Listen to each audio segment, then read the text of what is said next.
Et puis voici qu'on se rend compte qu'on a même fait des films de cet homme-là. Mais malgré qu'il a marqué son temps et son histoire, aujourd'hui, qu'est-ce qu'il peut faire pour nous? Rien faire du tout. On se rend compte qu'il y a aussi des hommes qui ont marqué leur temps. Quand vous regardez, j'ai marqué ici quelques mots comme ça. Quand vous regardez Albert Einstein, il est considéré comme l'homme le plus intelligent que la planète a quasiment porté. Cet homme-là, aujourd'hui, on en parle beaucoup encore de lui. Mais qu'est-ce qu'il peut t'apporter à toi et qu'est-ce qu'il peut m'apporter à moi, cet homme-là? Il est mort, c'est fini, terminé. Il ne peut rien nous apporter à chacun d'entre nous. Comme nous regardons, Napoléon était un grand conquérant. Il est celui qui est devenu maître du monde, 24 heures maître du monde.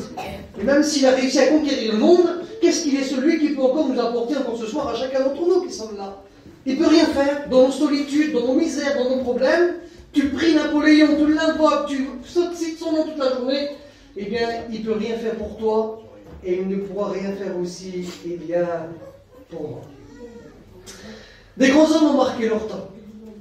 Et on se rend compte que peu importe ce qu'ils ont fait, dans le sport, des gens aussi ont marqué leur temps. Vous savez, Mike Tyson, un grand boxeur qu'on parle encore aujourd'hui, mais même lui, il a des gros problèmes, et même lui, avec un nom comme il a aujourd'hui, lui, il ne peut même pas régler ses propres soucis. Et il ne peut aussi rien faire pour chacun d'entre nous. Mais nous avons quelqu'un que nous connaissons, et son nom, c'est Jésus. Amen. Jésus, lui, c'est un nom qui traverse toutes les époques. Il est celui qui a été capable d'apporter du soutien à sa génération, à ceux qui l'ont connu en tant qu'homme. Il est celui qui a apporté beaucoup de soutien, il est celui qui a béni beaucoup de gens, qui les a aidés. Le Seigneur était rempli d'amour et était celui qui aidait ceux qui étaient autour de lui. Et puis voici que depuis 2000 ans, toutes les générations qui ont eu des problèmes, des difficultés, des soucis, eh bien, le nom de Jésus a été un secours. Ça a été celui qui était capable de bénir et d'aider toutes les générations qui se sont succédées jusqu'à nous aujourd'hui. Et aujourd'hui, nous qui sommes là, nous ne sommes pas aussi exempts de soucis, de problèmes, et nous avons le nom de Jésus. Amen. Nous allons lire un verset d'introduction ensemble dans la parole de Dieu, qui se trouve dans l'épître aux Philippiens. Dans le chapitre 2 et le verset 9, voici ce que Paul est celui qui va écrire, et voici ce qu'il dit. C'est pourquoi aussi Dieu, en parlant de Jésus, l'a souverainement élevé, et il lui a donné le nom qui est au-dessus de tous les noms. Et il dit, afin qu'au nom de Jésus, tout genou fléchisse. Voici que l'apôtre est celui qui est en train de déclarer que Dieu est celui qui a donné ce nom à Jésus. Il lui a donné le nom de Jésus, un nom qui surclasse, surpasse tous les êtres humains, tous les noms des hommes. Et voici qu'il déclare qu'au nom de Jésus, tout genou fléchisse. Et moi j'ai marqué qu'au nom de Jésus, les hommes doivent fléchir, la maladie, la mort, les liens, et bien parce que Jésus est celui qui est au-dessus de toutes choses. Amen. Alors nous allons lire quelques histoires dans la Bible, la parole de Dieu, et on va remettre ces moments de nouveau dans les mains du Seigneur, afin que Dieu nous bénisse et qu'il puisse prendre toute la place ce soir, et puis qu'ensemble on puisse être bénis et visiter de la part de Dieu. Nous demandons à Nicodème de prier le Seigneur pour nous. Seigneur, merci encore pour ta grâce. Merci encore pour ton amour, Seigneur. Merci pour cette grâce de t'appartenir, Seigneur Jésus. Merci pour la grâce, Seigneur, d'écouter ta parole. Merci pour la réunion encore ce soir, Seigneur. Merci pour Rudy, Seigneur. Merci pour toutes choses que tu as fait. Merci pour ces moments, Seigneur, passés dans ta présence. Bénis-nous, vie, Seigneur. Bénis-nous cœur, remplis-nous pour ta présence. De la parole. Merci pour ton nom, pour le nom de Jésus, Seigneur. Merci pour la grâce de t'appartenir, de pouvoir être un chrétien, Seigneur, de pouvoir témoigner pour toi. Merci pour ton amour, pour ta fidélité dans nos vies. Merci pour toutes choses que tu as fait pour nous, Seigneur. Seigneur, bénis encore cette réunion, prends-la dans tes mains. Bénis les cœurs, bénis les vies qui ont besoin de ta grâce, Seigneur. Qui ont besoin d'être encouragés, qui ont besoin d'être relevés. Bénis, Seigneur. Merci pour ta parole, merci pour ton amour, Jésus. Que ton nom soit glorifié, que ton nom soit glorifié, Seigneur. Amen. Amen. On va faire une lecture ensemble dans la parole de Dieu. Et nous allons lire ensemble dans l'évangile de Luc, dans le chapitre 1er. Et on ne va pas tout lire, mais à partir du verset 35, c'est l'annonciation de la venue de Jésus à Marie. L'ange Gabriel est celui qui va visiter Marie, va lui expliquer qu'elle va avoir un fils. Et on va lire à partir du verset 35, voilà ce qu'il est écrit. L'ange lui répondit, et répondit donc à Marie, le Saint-Esprit viendra sur toi, et la puissance du Très-Haut te couvrira de son ombre. C'est pourquoi le Saint-Enfant qui naîtra de toi sera appelé Fils de Dieu. Voici Élisabeth, la parente, a conçu elle aussi un fils dans sa vieillesse. Elle qui ne pouvait pas avoir d'enfant est dans son 6e mois, car rien n'est impossible à Dieu. Marie dit, je suis la servante du Seigneur, qu'il me soit fait, et bien selon ta parole. On lit maintenant dans le chapitre 2, et on lit le verset 21. Voici ce qui est écrit, chapitre 2, verset 21. Le 8e jour, auquel l'enfant devait être circoncis, étant arrivé, on lui donna le nom de Jésus. Un autre passage dans l'évangile de Matthieu, Matthieu chapitre 1er, et on lit le verset 21. Voici ce qu'il est écrit. Elle enfantera un fils et lui donnera le nom de Jésus. C'est lui qui sauvera son peuple de ses péchés. Comme nous regardons ces deux récits de la parole de Dieu, où il est question de l'annonciation de la venue de Jésus à cette jeune fille qu'on appelle Marie, et que nous regardons aussi lorsque Joseph va apprendre qu'elle attendait un bébé et qu'il voulait rompre secrètement avec elle, voici qu'un ange est celui qui va l'avertir et il va lui dire, eh bien, ne crains pas de prendre Marie pour femme, car, eh bien, l'enfant qu'elle attend vient du Saint-Esprit et tu lui donneras le nom de Jésus. Comme nous regardons ces récits, que ce soit de l'évangile de Matthieu ou l'évangile de Luc, on se rend compte que tous les deux parlent du nom de Jésus. Ce qui est beau, c'est que le nom de Jésus n'a pas été choisi par un humain. Voici qu'il est écrit que l'ange Gabriel est celui qui va venir vers Marie et va lui expliquer la naissance de Jésus. Et elle est celle qui va recevoir le nom de Jésus directement du ciel.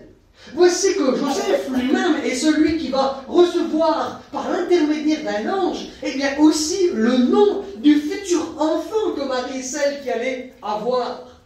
Voici que Dieu est celui qui avait tout préparé pour la venue de son Fils.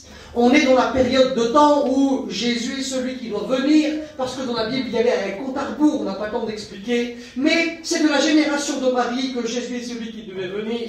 Jésus ne pouvait pas naître un an avant, ni un an après, sinon les prophéties bibliques auraient été, eh bien, faussées. Voici que Jésus, donc, arrive au bon moment. Mais ce qui est beau, c'est que, voici que l'ange Gabriel, c'est celui qui se tient devant Dieu, il est écrit.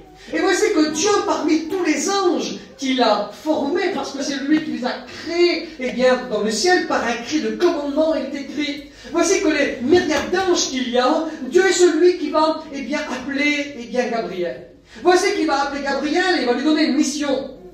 Une mission d'aller sur la terre, dans le pays d'Israël, dans le nord, dans une petite bourgade qu'on appelle la Galilée, et il y a un village qu'on appelle Nazareth, il y a une jeune fille qui s'appelle Marie, et voici qu'il est chargé, eh bien, d'aller à cette jeune fille lui annoncer que le Fils de Dieu est celui qui va venir au monde, et Dieu est celui qui va donner le nom, eh bien, à ce Fils, il va lui donner le nom de Jésus. Voici que Gabriel est celui qui se déplace du ciel. Il est celui qui arrive sur la terre, dans le pays d'Israël, dans le nord, dans le petit village de Nazareth. Et il est celui qui va arriver à cette jeune fille qu'on appelle Marie. Et le nom qu'il a reçu de Dieu le Père, il est celui qui va le retransmettre, eh bien, à Marie. Et il va lui dire le nom que tu vas, le fils que tu vas avoir, tu vas lui donner le nom de Jésus. Voici que le nom qui surclasse tous les noms, ou celui qui est au-dessus de tout nom, ou tout genou, va fléchir. Eh bien, ce nom n'a pas été choisi par un humain.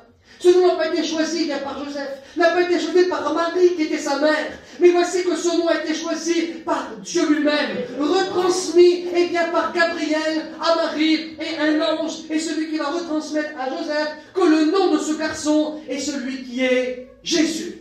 Jésus est celui qui est capable de nous bénir, de nous aider, de nous secourir ce soir à nous qui sommes là. Il le peut pourquoi? Parce que ce nom n'est pas un nom terrestre qui a été choisi par les humains, mais c'est un nom qui vient, eh bien, directement du ciel. C'est Dieu qui a choisi ce nom-là, eh bien, pour son Fils, et on l'appelle, eh bien, Jésus. Ça veut dire celui, eh bien, qui sauve, le Sauveur. Voici, Jésus est un nom qui vient du ciel.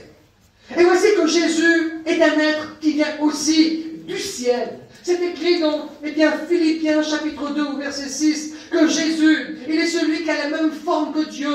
Il est celui qui est l'égal de Dieu. Et qu'il est celui qui a consenti, à venir sur la terre, parce que c'était le seul moyen pour que les humains soient, sauvés. Jésus, il est Dieu. Il vient du ciel, et son nom vient du ciel. C'est la raison pour laquelle il peut nous aider et nous bénir, parce que son nom est éternel, et qu'il est une personne éternelle. Amen. Voici que lorsque nous regardons la Bible, la parole de Dieu, on se rend compte, c'est beau cela, lorsqu'il est écrit dans la Bible, la parole de Dieu, que l'apôtre Pierre et l'apôtre Jean vont un jour passer devant le tribunal, qui était le Sanhédrin. C'était le tribunal suprême en Israël, la cour la plus importante. C'est comme si vous diriez, qu'il faut qu'on passe, aux assises. Voici qu'ils vont passer devant la cour la plus importante, qu'il y a en Israël. Et voici que là, les gens qui sont en train de les juger vont essayer de les interdire, de prêcher au nom de Jésus, parce qu'ils étaient des hommes qui prêchaient le nom de Jésus. Lorsque l'on parle, on n'est pas là pour parler de soi-même, mais on est là pour parler de celui qui est capable de transformer les vies, de changer les vies, d'aider les gens. On n'est pas là pour parler de nous, parce que nous, on ne peut rien changer. Mais on peut parler de lui parce que lui, il peut tout changer. Les apôtres prêchaient, Jésus. Lorsque nous regardons la Bible, la parole de Dieu, dans, les Actes des Apôtres, dans le chapitre 8, et vous regardez, le verset 5, il est écrit que lorsque Philippe est celui qui va arriver à lorsqu'il va arriver à Samarie, et lorsque Philippe arrive à Samarie, il est écrit qu'est-ce qu'il va faire? Il est celui qui prêcha le Christ. Et c'est ce que nous devons faire. Amen. Nous devons prêcher Jésus. Nous devons prêcher le Christ, ça veut dire celui qui a été oint, celui qui a été choisi, le Messie. Nous devons prêcher, Jésus, Jésus, Jésus, parce que c'est lui, qui transforme, et qui change les vies, et qui bénit les gens. Il prêchait, Jésus. Lorsque nous regardons la Bible, il est écrit dans Actes chapitre 9, verset 17, Saul, avant de s'appeler, Paul, il est écrit qu'il prêcha à Damas dans les rues. Et qu'est-ce qu'il faisait? Il prêcha franchement au nom de Jésus. On se rend compte que les apôtres, prêchaient au nom de Jésus. Et lorsqu'il va s'appeler Paul, dans Actes chapitre 19, au verset 5, il est écrit que Paul est celui qui prêche, au nom de Jésus. Pourquoi nous devons prêcher au nom de Jésus? Parce que c'est le nom qui vient du ciel. C'est la personne qui vient du ciel. C'est la personne qui est capable de nous aider, de nous bénir et de nous secourir, nous qui sommes là ce soir. Ils prêchent le Christ. Ils ne se prêchaient pas à eux-mêmes, mais ils prêchaient Jésus. Et c'est ce que nous voulons faire, gloire au Seigneur. Nous voulons prêcher, Jésus. Qu'est-ce qui se passe au nom de Jésus? Au nom de Jésus, le plus important, on est, sauvé. Il est écrit dans la Bible, que le salut vient de lui. Voici que les apôtres qui sont devant la cour suprême en Israël, dans Actes chapitre 4, verset 12, et ils vont déclarer aux grands hommes du pays d'Israël, ils vont dire, il n'y a pas d'autre nom qui a été donné parmi les hommes par lequel nous devions être sauvés, à savoir le nom de Jésus. Il n'y a pas d'autre nom. Voici lorsqu'il dit, qu'il n'y a pas d'autre nom pour être sauvé, dans le texte grec, c'est un impératif. Ça veut dire, c'est quelque chose dont on ne peut pas se passer. Si tu te passes de Jésus dans ta vie, pour toi, c'est la perdition éternelle. Parce qu'il n'y a que le nom de Jésus, qui peut nous sauver. Gloire au Seigneur. Pas d'autre nom pour être sauvé. Lorsque nous regardons la Bible, la parole de Dieu, qu'est-ce qui se passe au nom de Jésus? Le salut est celui qui se produit, au nom de Jésus, en mettant notre foi en lui, en croyant en lui, en passant par la repentance. Ça veut dire demander pardon pour nos péchés, avoir une conversion honnête et vraie, faire un demi-tour sur soi-même, changer de direction, et la porte du ciel est celle qui nous est ouverte. Amen. Gloire au Seigneur. Alléluia. Vous voyez qu'un jour, les apôtres montent, au temple à Jérusalem. Et devant la belle porte du temple, il est écrit qu'il y a un homme qui est paralytique et qui est là. Cet homme, il est celui qui est malade. Il est devant, la porte du temple. On pourrait dire qu'il est au bon endroit, cet homme-là. C'est comme si il est à la salle de réunion. Mais voici que cet homme-là, au lieu de demander l'essentiel dans sa vie, il est celui qui demande une petite pièce pour manger. Mais il avait plus besoin d'autre chose que cela. Il avait besoin de ses deux jambes. Et s'il avait ses deux jambes, ses deux bras qui fonctionnaient, il aurait pu travailler comme tout le monde et il n'avait pas besoin de faire l'aumône. Et des fois, dans nos réunions, On demande des fois des choses qui ne sont pas forcément essentielles pour nos vies, alors que nous avons des choses essentielles dans nos vies à demander. Et voici que les apôtres vont passer devant cet homme-là. Combien de fois Jésus a dû passer devant lui? Jésus allait souvent au temple. Il appelait le temple la maison de son Père. Il allait avec les apôtres. Mais voici qu'un jour, les apôtres vont aller et cet homme va interpeller les apôtres. Et voici que lorsque ces apôtres sont interpellés, l'apôtre Pierre et l'apôtre Jean, ils vont dire, eh bien, écoute-toi, regarde-nous. Et ils pensaient recevoir d'eux une petite pièce. Et voici qu'il va dire, l'apôtre Pierre, eh bien, je n'ai ni or, ni argent, mais ce que j'ai, je te le donne.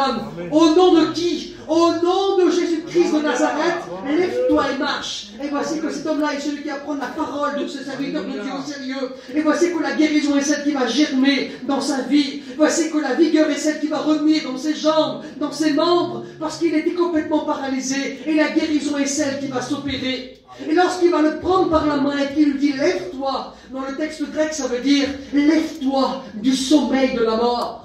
Parce que des fois, on est endormi, on est à la réunion. Il semblerait que les guérisons, c'est pour les autres. On a la foi pour les autres, mais il semblerait qu'on n'a plus la foi pour nous. On est, eh bien, endormi dans le sommeil de la mort. Et on a besoin de se réveiller. Et lorsque Pierre le prend par la main, il est en train de dire, écoute-toi mon gars, lève-toi, saisis ces paroles par la foi. Et cet homme-là est celui qui a le choix d'accepter ou de refuser. Mais il accepte, il prend au sérieux la parole du serviteur de Dieu. Et il la saisit par la main. Et il se lève. Et voici que la guérison est celle qui germe, eh bien, dans sa vie, gloire au Seigneur.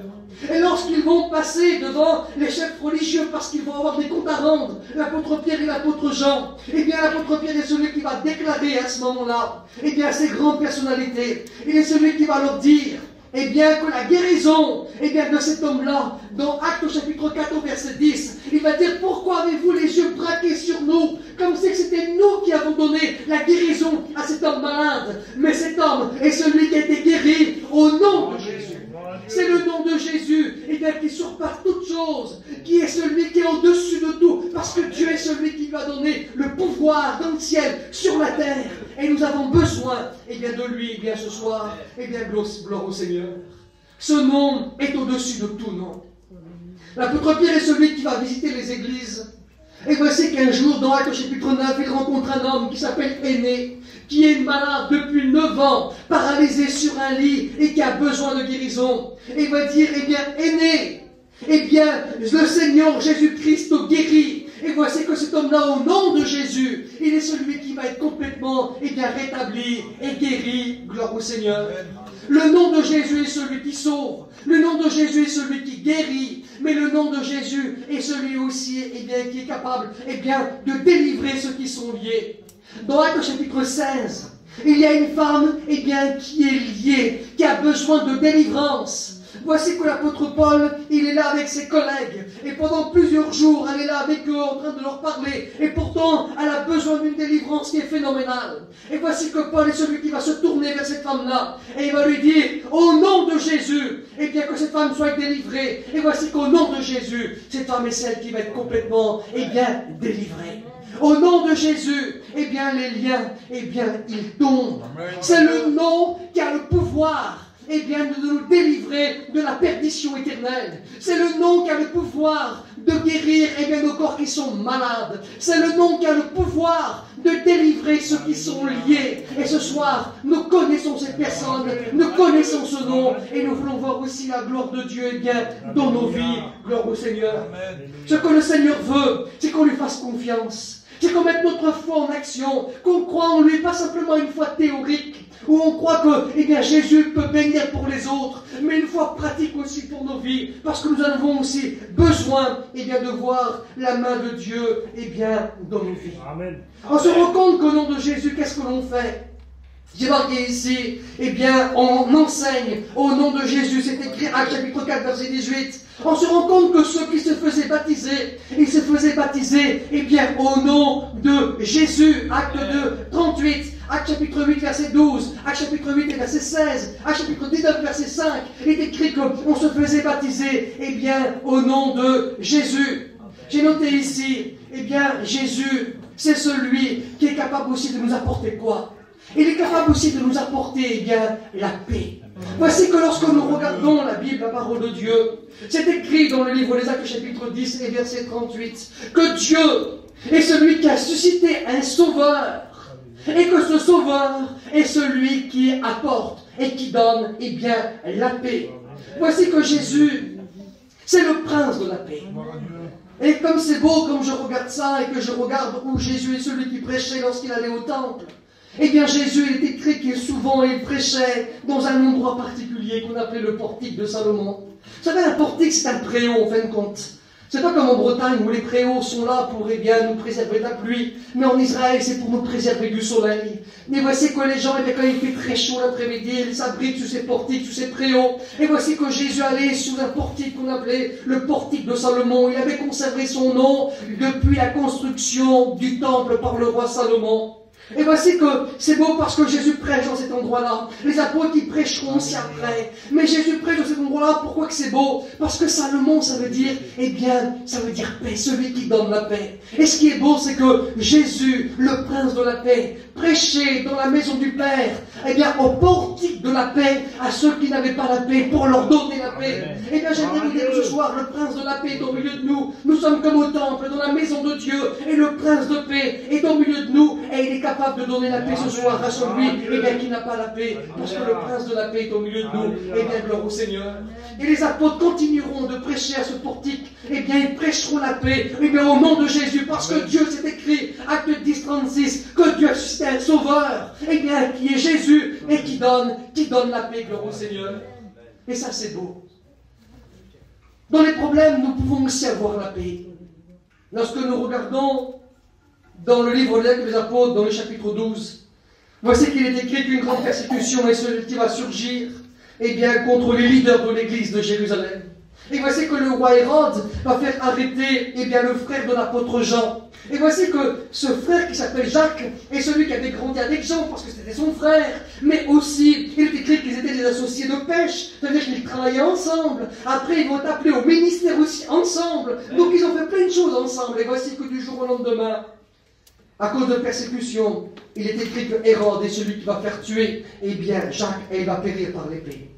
Voici que maintenant, puisque ça plaît eh bien, aux Juifs, alors on veut arrêter l'un des leaders de l'Église, eh bien, qu'on appelle l'apôtre Pierre. Voici que l'apôtre Pierre, il est gardé dans la prison, eh bien, par des soldats, à l'intérieur, à l'extérieur de la cellule. Voici qu'il a attaché avec des cèpes, c'est pas des champignons, hein, mais c'est vraiment comme des menottes qui étaient en bois ou en métal. On mettait ça aux mains et aux pieds, il y avait comme une plaque au milieu, ça empêchait de courir pour ceux qui voulaient s'évader. Et voici que cet homme-là qui aurait dû se tourmenter dans sa prison, qui aurait dû dire Seigneur, mais pourquoi? Et puis voici qu'à ce moment-là, qui lui, eh bien, on pourrait croire qu'il n'avait pas d'espoir parce que son collègue venait bien juste de mourir. Voici qu'il est écrit que lui, il est en train de dormir paisiblement dans la prison. La foi, c'est ce qui nous permet de recevoir la paix, et bien par le nom de Jésus. De croire que Dieu est capable de nous garder dans ses mains, que dans les moments les plus compliqués, les plus difficiles, les plus tristes, les plus noirs de notre vie, et bien que Dieu est capable de nous donner une paix qui surpasse toute intelligence. Et c'est vrai qu'un chrétien n'a pas un vaccin anti-douleur, anti-souffrance. Un vaccin, eh bien ça souffre. Un chrétien, ça pleure. Un chrétien, ça a beaucoup de problèmes, beaucoup de soucis, parce que le diable est celui qui s'acharne beaucoup sur lui. Et puis voici que c'est pas un vaccin contre toutes ces choses-là, non. Mais on se rend compte que Dieu, dans ces moments difficiles et compliqués, il peut être le meilleur des amis, le plus grand des soutiens, parce que Jésus, ce nom qui vient du ciel, c'est un nom divin qui procure la paix et qui veut nous la donner, et bien ce soir, à ceux qui en ont besoin, et bien gloire au Seigneur. Comme nous regardons la Bible, j'ai marqué plein de notes, mais je vais arrêter parce que, eh bien, le temps est court et qu'on a besoin aussi de prier le Seigneur.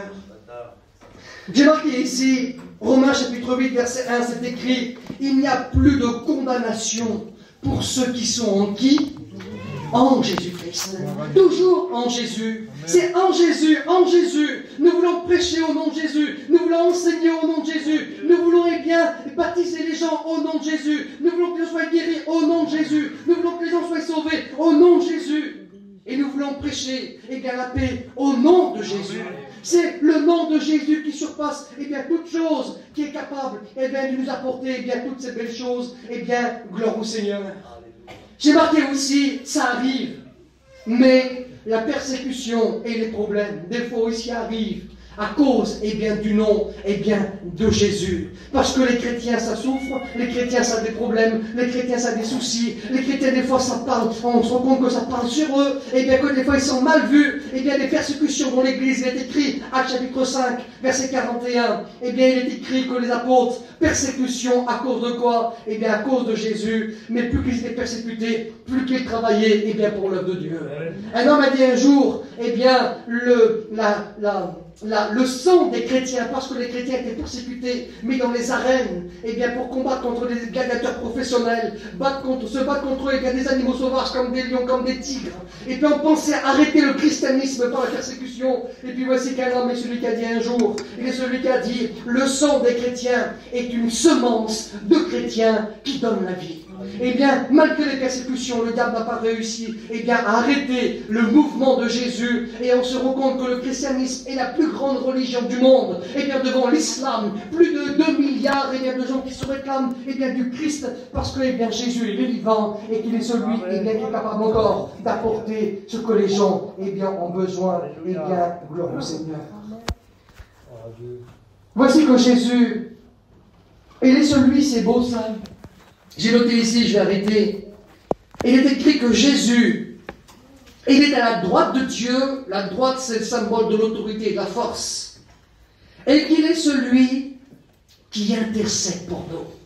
Voici que celui qui a un nom qui vient du ciel, celui qui habite le ciel, celui qui a la droite du Père, qui a tout pouvoir, toute autorité, il est celui qui a les yeux fixés sur nous. Pourtant, on pourrait dire, Seigneur, tu as certainement beaucoup de choses à faire dans le ciel. Avec tous les anges qui existent là-bas, il doit y avoir de l'activité. Avec tous ceux qui nous ont devancés, qui sont dans la gloire. Eh bien, Seigneur, tu prends soin d'eux, tu les consoles. Tu dois avoir beaucoup d'activités, un programme bien chargé. Oui, mais il est écrit que le Seigneur, celui qui a la droite du Père, que son nom surclasse tous les noms, il est celui qui pense à nous, qui intercède pour nous. Ça veut dire que le Seigneur, eh bien, il prie pour nous. Amen. Et j'aimerais t'écouter les parents n'oublier, mais que dans le ciel on prie pour toi. Jésus est celui qui intercède pour toi. Et il dit, mon Père, tu vois un tel là-bas, eh bien il a besoin de ma grâce, il a besoin de ceci, il a besoin de cela. C'est bien, j'ai payé pour lui. Seigneur, on va l'aider. Et puis avec le Saint-Esprit qui est consolateur, il est celui qui vient et qui nous console, qui nous aide. Eh bien, Dieu, Jésus, le Saint-Esprit, eh bien il pense à nous. Et Jésus, il intercède pour nous. Et ça, c'est tout cela, eh bien dans le nom de Jésus. Alors il est moins le quart maintenant, on va laisser le temps à la prière. J'aimerais vous dire qu'au nom de Jésus, eh bien ce soir on peut recevoir ce que nous avons besoin. Ça ne va pas être au nom de Rudy, ça ne va pas être au nom des frères, ça ne va pas être au nom d'un tel, non, mais au nom de Jésus. Alors ce soir on ferme les yeux ensemble, on prie Jésus, on demande Jésus, parce que c'est en son nom que nous recevons, gloire au Seigneur. Seigneur éternel, notre Dieu, nous voulons bénir ton nom. Merci, Seigneur. Parce que ton nom est au-dessus de tout nom. C'est le seul nom qui est donné parmi les hommes, par lequel nous devions être sauvés. Il n'y a pas d'autre nom que le nom de Jésus. Le salut est au nom de Jésus, la guérison au nom de Jésus, la délivrance au nom de Jésus. Seigneur, tout s'opère par ton nom. Et ce soir, Seigneur, ce nom qui vient directement du ciel, qui a été transmis à Gabriel, et que Gabriel l'a enseigné sur la terre à une jeune fille qu'on appelle Marie, ce nom qui vient du ciel, et bien nous le connaissons, nous le possédons, et nous voulons voir ta gloire dans nos vies. Seigneur, étends tes mains sur chacun de nous. Nous avons besoin de ta grâce, besoin de toi. Bénis notre Église, ceux qui sont là ce soir, Seigneur, étends tes mains sur eux, et à toi la gloire, au nom de Jésus. Priez, Seigneur, et que Dieu vous bénisse.